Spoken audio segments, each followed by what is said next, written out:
It was supposed to be just another high-stakes corporate meeting, the kind where millions of dollars hang on a single decision. Executives filled the polished boardroom, their suits sharp, their confidence louder than their words. Company's CEO demanded to meet the real architect behind a groundbreaking design. The room froze. Whispers spread, eyes darted toward the door, and then slowly, a janitor in worn shoes and a faded uniform stepped forward. The smirks, the laughter, the disbelief, none of them knew what was about to happen. Because in the next few moments, this man would shatter every assumption, leave the entire room questioning everything they thought they knew. Before that shocking moment in the boardroom, his life looked nothing like the people seated around that polished mahogany table. His name was David, a quiet man who spent most of his days pushing a mop, fixing leaky faucets, and emptying trash cans. The building where he worked gleamed with wealth's sleek glass walls, marble floors, and the hum of powerful decisions being made inside conference rooms he could only enter to clean. To most, he was invisible. The man in the uniform blending into the background, unseen, unheard, and underestimated. But what no one realized was that David carried a mind sharper than any executive in that building. Long before he wore a janitor's badge, David was sketching structures on scraps of paper, drawing bridges, towers, and homes with precision that came naturally. He studied books others left behind, staying up late at night under a dim lamp, teaching himself the craft that fueled his dreams. Yet the doors of opportunity slammed shut more often than they opened. His skin color and background always not the right fit for firms that promised merit, but delivered bias. So he took the job he could find, working as a custodian, silently watching blueprints pinned on office walls that he could have designed better himself. On the day everything changed, a prestigious project was being presented. It was the kind of design that could define a company's legacy. Executives filled the boardroom, waiting to meet the genius behind it.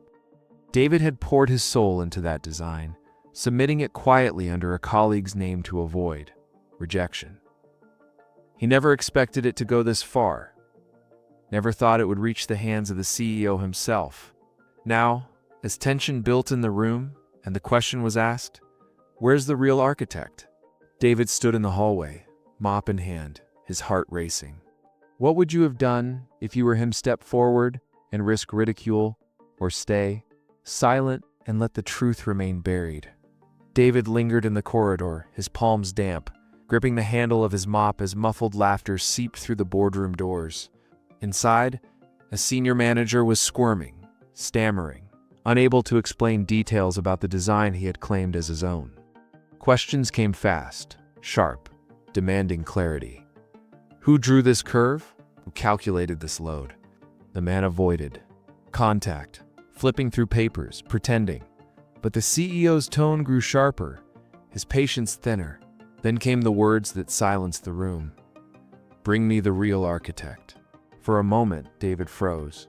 His heart thundered in his chest as he replayed the nights of stolen hours. Crouched at his small kitchen table, tracing lines by hand, refining every detail until the design breathed with life. Never thought his work would climb this high. Never thought it would echo in a room filled with people who had written him off as nothing more than the help. And yet here it was, his creation, the one they all admired. He knew he had a choice: stay invisible, or claim what was rightfully his. He stepped inside quietly, heads turned. Ripple of confusion moved through the room. His uniform, his scuffed shoes, the cleaning cart behind him, it was all wrong in their eyes. Some chuckled under their breath, others looked away as if embarrassed for him. But David didn't waver. He walked straight toward the blueprints displayed at the end of the table. With steady hands, he began pointing out elements no one else had been able to explain: the innovative supports, the hidden efficiencies, the small details invisible to the untrained eye, but vital to the structure's integrity. The room shifted from mockery to disbelief. Executives leaned forward. The CEO's brows furrowed as if recalibrating every assumption he had made about the man standing before him. But with every word David spoke, the laughter died, replaced by an uneasy silence. The truth was undeniable.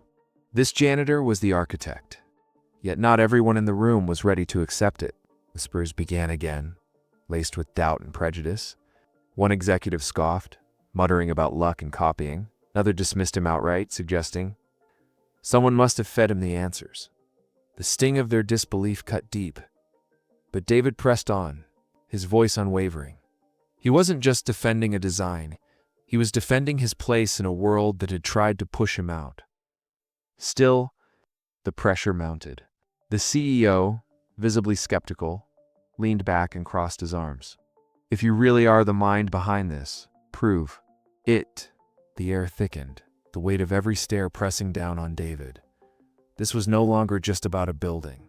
It was about whether a black janitor would be allowed to stand in a room that had long refused him entry on claim what was his.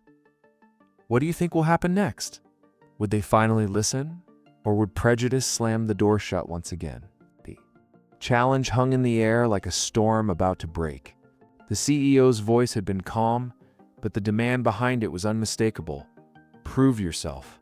Every eye in the room locked on David, some filled with quiet skepticism, others with smirks that spoke louder than words. To them, he was still just a janitor playing dress-up in a world that wasn't his. But to David, this was the moment he had been preparing for his entire life, whether he knew it or not. He reached for a marker, his hand steady, despite the pounding in his chest. Walking to the whiteboard at the end of the room, he began to redraw the structure from memory. Line after line, curve after curve, precision flowed effortlessly. He didn't just replicate the design, he improved it in front of their eyes, making small adjustments, explaining why each one mattered. Load, distribution, airflow efficiency, material cost reductions, every detail rolled off. His tongue with the authority of someone who had lived and breathed this work in silence for years. The smirks began to fade. A hush fell over the room. The same executives who moments ago mocked him now leaned in, scribbling notes, exchanging nervous glances. Even the CEO, arms still crossed, shifted forward ever so slightly, his eyes narrowing not in dismissal, but in dawning realization. Still, the test wasn't over. One senior engineer, unwilling to concede, fired a barrage of technical questions, his tone sharp and condescending. David answered each without hesitation, dismantling every doubt with quiet confidence. What began as an attempt to expose him turned into an unintentional showcase of brilliance. With each answer, the tension cracked, until the very walls of prejudice they had built around him began to crumble. And then came the moment. David stepped back from the board, his design complete, his explanations undeniable. The silence in the room wasn't ridicule anymore. It was respect, laced with shock. For the first time, they weren't looking at a janitor. They were looking at an architect who had just proven himself beyond question. But the air still felt heavy, charged with uncertainty. The CEO leaned back slowly, studying him, the weight of a decision pressing in. Would he acknowledge the truth or hide behind the prejudice that had built this company's culture for years? The answer would determine not just David's future, but the legacy of everyone in that room. What do you think happens next? Does the CEO embrace the truth, or does he bury it to protect his pride? The pause that followed was unbearable. David stood tall, his hands no longer trembling, his work displayed for all to see. Around the table, the same men and women who had once dismissed him now struggled to reconcile the truth before them. The CEO exhaled slowly, the weight of silence pressing down. And then, in a voice stripped of arrogance, he said what no one expected.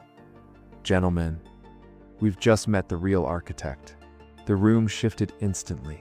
Executives who once sneered were now clapping hesitantly, others offering awkward smiles as if trying to erase the moments of cruelty they had shown minutes earlier. David didn't bask in the applause. He had waited far too long, endured far too much to be satisfied by surface-level approval.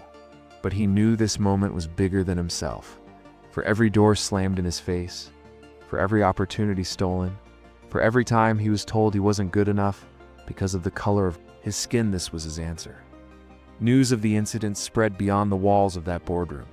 Employees whispered about the janitor, who outshined the executives. Within weeks, David's name was attached to the project he had created. Some tried to bury the story, to minimize his role, but the truth had already taken root. One seen cannot be unseen. For David, it wasn't just about recognition. It was about justice. It was about proving that talent, brilliance, and determination are not defined by uniforms or job titles, but by the courage to step forward when the world tells you to stay silent. And for everyone who heard his story, a question lingered, heavy and unavoidable. How many more brilliant minds are we overlooking, dismissing, or silencing simply because of prejudice? How many Davids are sweeping floors, working in the shadows, waiting for a chance to show the world what they're truly capable of?